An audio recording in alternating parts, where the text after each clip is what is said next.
Business Matters, presented by the Guamanian Magazine. The Korean tourist market here has been on a steady rise. In April, the number of visitors from Korea surpassed the longtime top market of Japan, 44% to 41%. In a recent presentation for the Rotary Club, businessman Tae Oh said Guam has become a very popular destination for South Koreans, mainly due to the advent of low-cost carriers. Guam is actually pretty high. It's at 22%. That means there's more Koreans coming to Guam than Hawaii. That's very significant. Guam was the top U.S. port of entry at 19%, amongst 5 others to include Hawaii at 14%. There are now as many as 5 low-cost Korean carriers serving Guam, and that has driven down ticket prices to historic lows. The fares are significantly less.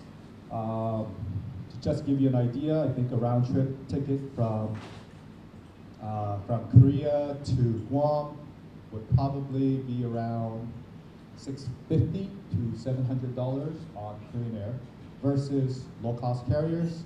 You could get a deal at close to, I'll have to say, $200 to $250. This is that low. Okay. Although, yeah, it doesn't include meals. The seats are a little uncomfortable. You don't have entertainment. It's the bare minimum. But most of the travelers are willing to just bear with it, and they don't mind it at all. The value-minded tourists who favor the low-cost carriers also typically seek out budget-priced accommodations.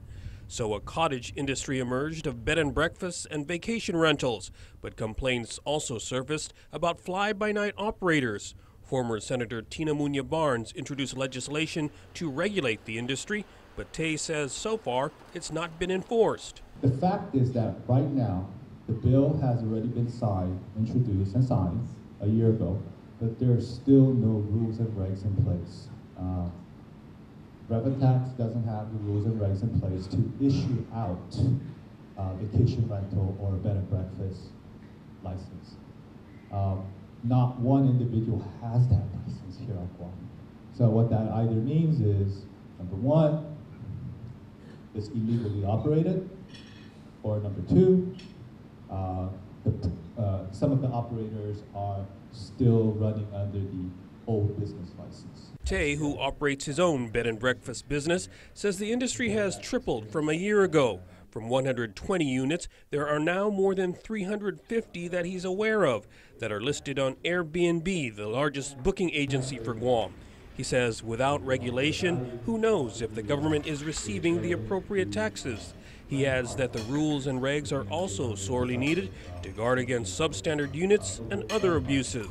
We do have transient business individuals who come here, rent out a unit, list it on Airbnb, they don't live here, go back to Korea, they market their property, they sell it for a certain price, and also keep in mind, you're selling bookings ahead of time.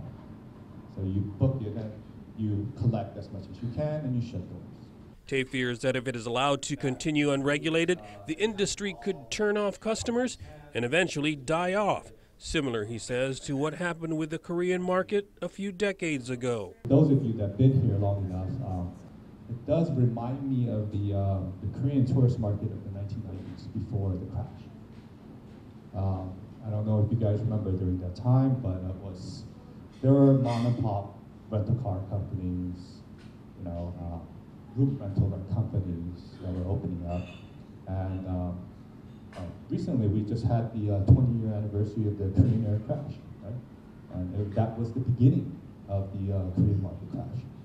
And if we don't protect this industry, we're going to have the same thing happen. For KUAM's Business Matters, I'm Nestor Lecanto.